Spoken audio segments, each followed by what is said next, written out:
Hey, I'm Justin. I'm Lenaya. We're the two travelers. And today we're at Kawasaki Warehouse. Okay.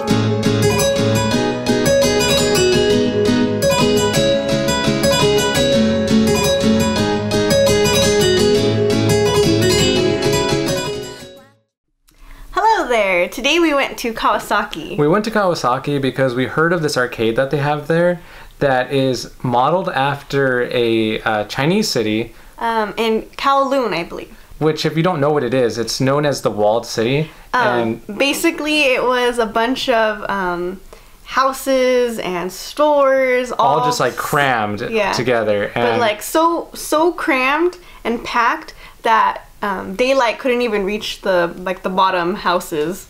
And inside, they try to recreate something sort of like that. It kind of has like a Blade Runner feel or something kind of close to that. Just really run down. Yeah, and you can tell not even safe. Yeah, you can tell just looking at it from the outside. The outside, the whole building already looks super run down it looks and all rusty. like rusty. Some of the words are like crooked. Like they look like they're falling off. They're not actually falling out, but they make it look like they are. Yeah. It's cool just looking at it from the outside. This is a really big building. And that's why when we had seen the photos on the internet, we were like, we have to go there. Like, even if it's not cool inside, like, it looks awesome. It was hard for us to find anything about it before going there, so we weren't too sure what to expect, but it's definitely worth it. Yeah. The first thing we noticed walking into the front doors... It scared me! So there's two sets of doors. The first door opens automatically, and you walk into this, like... dark hallway. It's like a dark hallway leading to a second door. It blew air on you, too. Yeah, the second door, it blows air at you. It opens and it blows air on you. And as soon as you walk in, you start hearing, like, talking. It's not real talking. It's, like, through the speakers.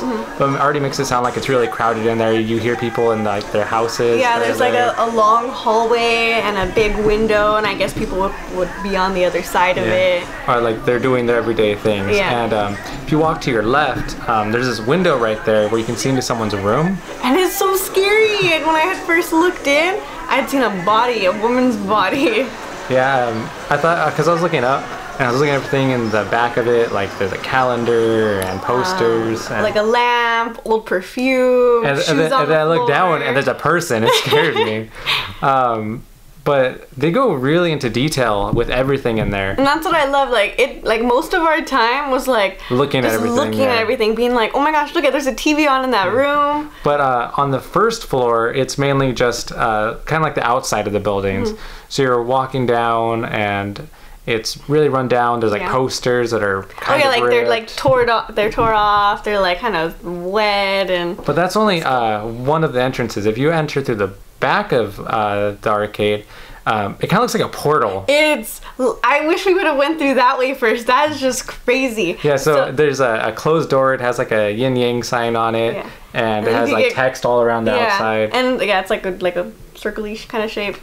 And then you walk in, or like as soon as you get close to it, it opens. It's awesome. And there's like stepping stones to get in, but between the stones and covering the entire floor is like glowing blue water. That was green. Bluish glowing green water. Kind of looked like it was radioactive or something. And Justin, he poked his foot into it. I wanted to know if it was real water or not. It was. It totally is real water. I'm really curious about how deep it is. I wish we would have poked something in there. It looks pretty deep to me.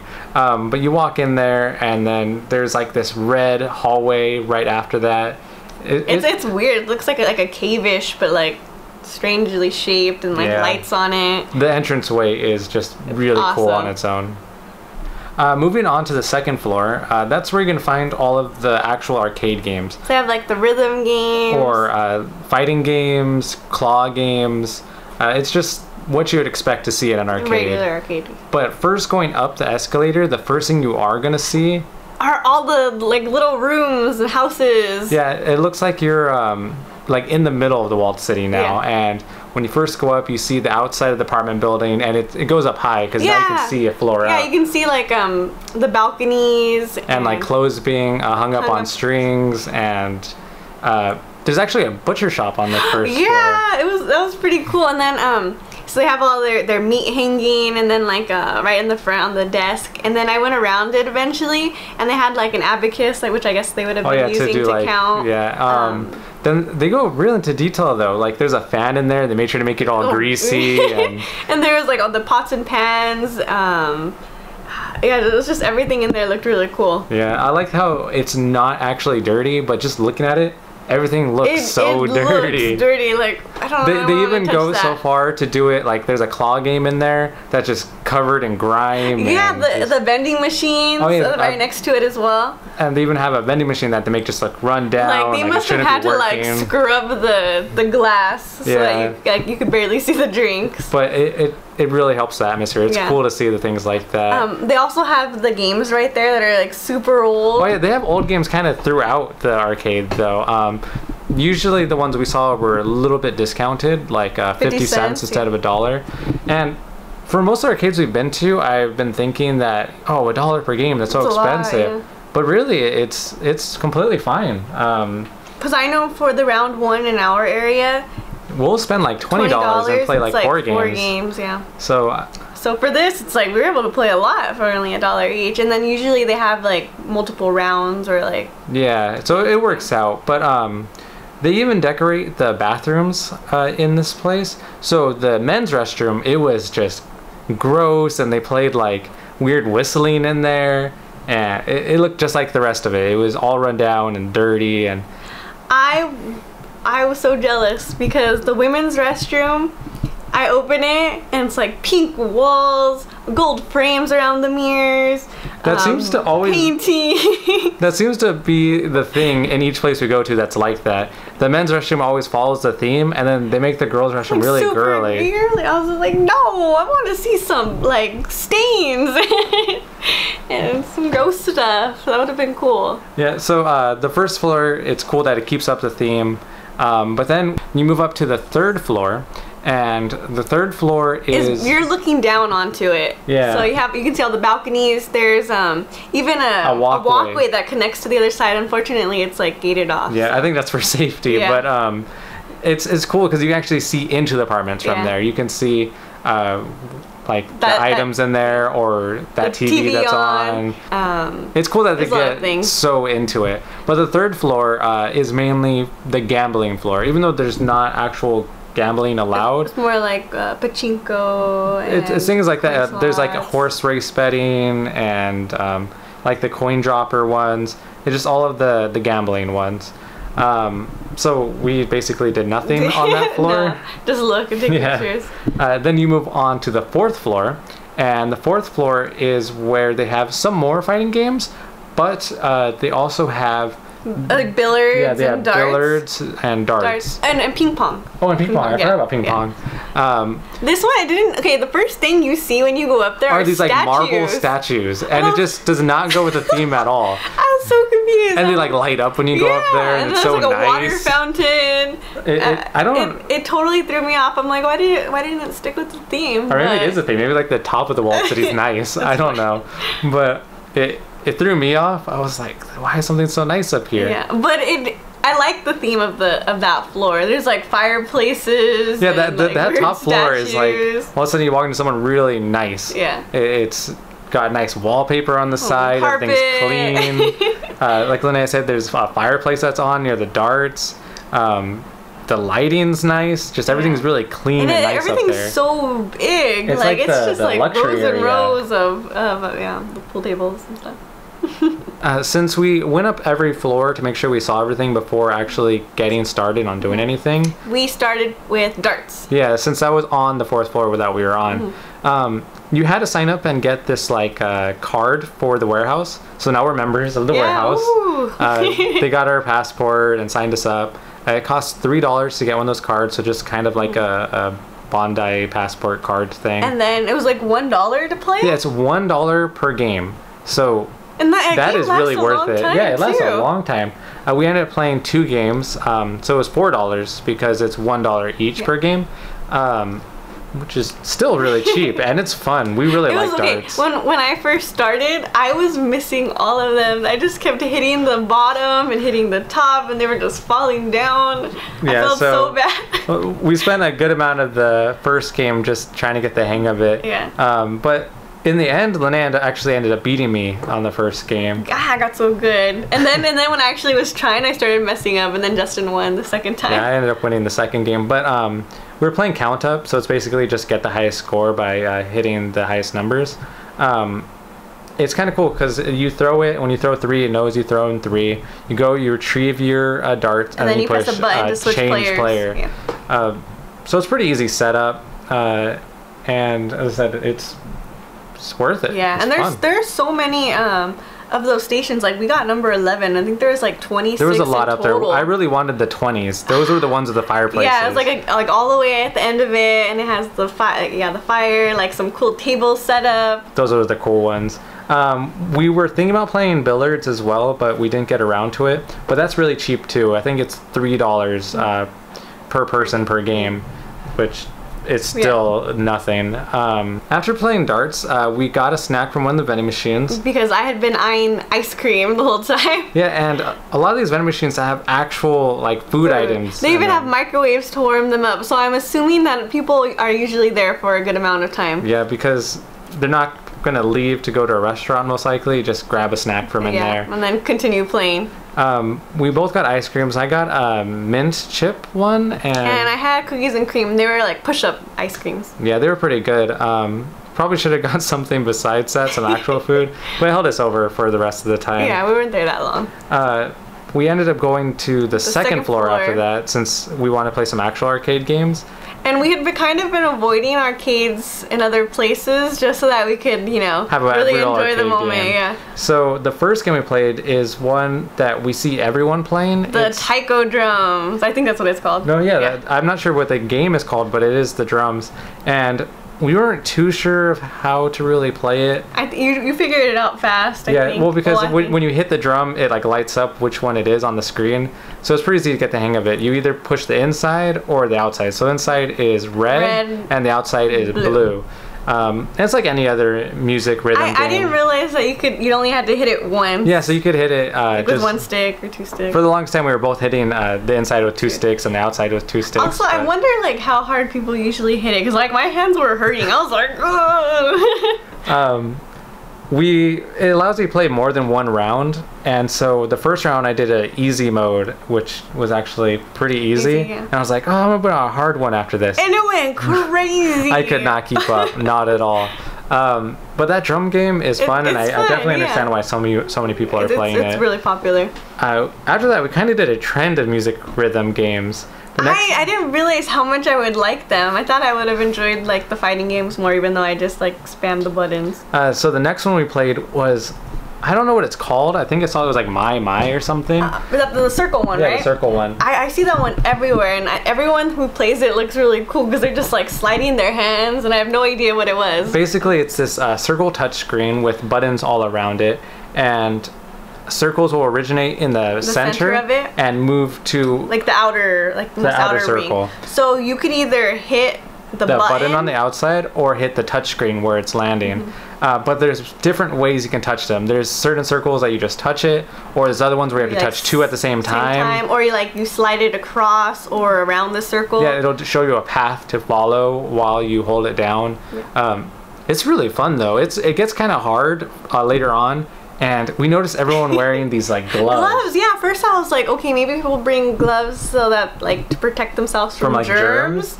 But once we played it, we were like, man, we need some gloves. Would have been so nice because it would have just like slid across the screen. And my fingers started to burn after a while, like sliding across the screen. Yeah, so Justin went first, and he said like the screen is much easier than the buttons. And then when it was my turn, I was like, I am not using and I was just like crazy with the buttons. It was a lot of fun. It was pretty addicting. And for $1, you get 4 plays. So that's like at least 4 minutes of gameplay. And if the songs are 2 minutes, that's like 8 minutes of gameplay. I think it lasted a good amount of time. I think that's probably the best game for your money. Yeah. And the people who were there were super skilled, and they were there for a long time. Luckily, there's I could understand getting that good at that game. It's addicting. It's a lot of fun.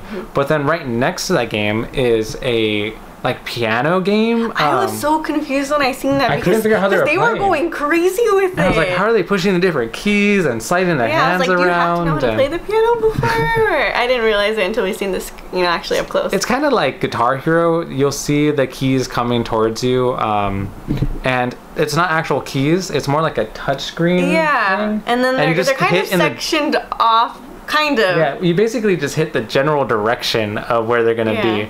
But then there's like long presses and it'll like slide around. Yeah, you slide it across, or like they want you to hurry and like put your fingers up at a certain point. There was, I still didn't get the hang of it by the end of it. There were certain ones I had no idea what it wanted me to do. There was these purple ones that like went up into the air and then it ended, but I kept trying a bunch of different things. I was like, do I like slide my hands up real quick? Do I hit it really hard? I couldn't figure it out. But between those two, I still think the other one is way more worth it. But that one's still fun. If you got good at it, I think it'd be just as much fun. After that, we played, I think, Pokken, which we've played before already. Oh, yeah, so like Pokemon, but Tekken. Yeah, so it's a Pokemon Tekken put together, so you're doing Pokemon in a fighting tournament type situation. So, I think last time I had got Pikachu, and I was like, okay, this one I'm going to do something different. And then we ended up picking the same one. We were both going, we never looked at who we were picking, and we both picked Gengar. And she knows I like Gengar, so I didn't think you would pick it, because I mean, you didn't pick it last time either. And I was like, oh, that'll be a cool one to play. I ran out of time last time. But I picked Gengar because I wanted to see what his moveset would be like, and Lenaya picked Gengar. Just because I was interested too. So we get into the battle, and I think I destroyed you on like the first one. The same thing happened last time we played the game. Lenaya just wiped the floor with me. I didn't stand a chance. But then we realized there were the character guides. Oh yeah. And you were actually looking at them, I couldn't figure it out. Oh, you couldn't? I could not. I just started button mashing. Oh, okay. Because I was just like, you got really good, and then he destroyed me, and I was like, I can't do any moves. 2 buttons that I knew what they did, and so I just kept alternating between them. Did you ever get confused on which one you were? No, because we were slightly different colors. I didn't notice. There's like so many effects happening, and I was just like, I don't even know. I'm just. Yeah, the game's pretty fun. You get, I think, 4 rounds in all, so it's worth it. It doesn't give you a best 2 out of 3 type of thing, though, because I won 2 rounds and Lenaya won 2 rounds. So we were kind of I think it's a draw by the end. It didn't really say. But the last game we played was Dragon Ball. Oh, man, it looked like a lot of fun. We saw other people playing it, and they were going crazy on it. They were flying around, they were throwing people, doing their special attacks. We couldn't do any of that. Yeah, okay, so we were a team. And fighting against people online. Yeah, so we're like, okay, cool. So once again, neither of us are looking at who we're picking. And again, Lenaya ended up picking Boo, and I picked Majin Buu. I was like, wow, what are the odds? I thought it was a good team. I thought we were going to do good. No, they destroyed us. I couldn't even figure out how to punch. I couldn't figure out how to do anything on that. I was going crazy with the joystick, because I was like your direction, but I think it also had to do with like moves too, right? I have no idea. I was just like spinning around. I think we were attacking each other. I'm pretty sure Lenaya killed me at least once during the game. I couldn't figure out what was going on. Or how to fly, and yeah, those guys were just all over us. They got an easy win. But that was the last game we played, and after that, yeah, it was disappointing, but the rest of that trip, overall, that place is somewhere to go. It only takes about an hour to get there from Tokyo, maybe less, maybe like 40 minutes. But why not? Like, there are arcades everywhere, but there are none like that. Yeah, and if you go early enough, you go there, do your arcade day, leave, you have more than enough time to go and do something else after. Yeah, and it's pretty empty in the morning. People didn't come until we were leaving, so. Yeah, so overall, Kawasaki Warehouse, it's definitely a place to check out. Okay.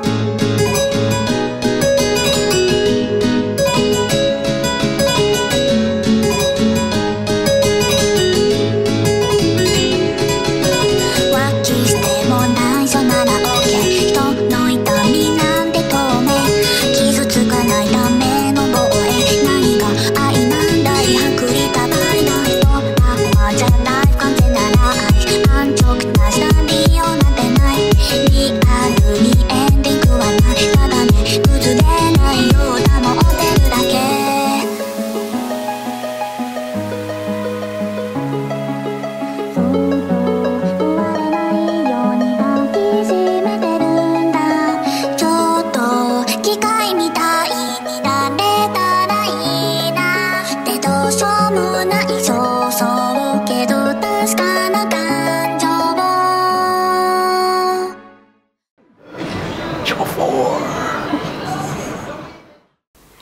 Hi! If you liked our video, give us a thumbs up. Or if you'd like to see more of our videos, you can click here to see our last video. And if you want to keep updated with future videos, subscribe below.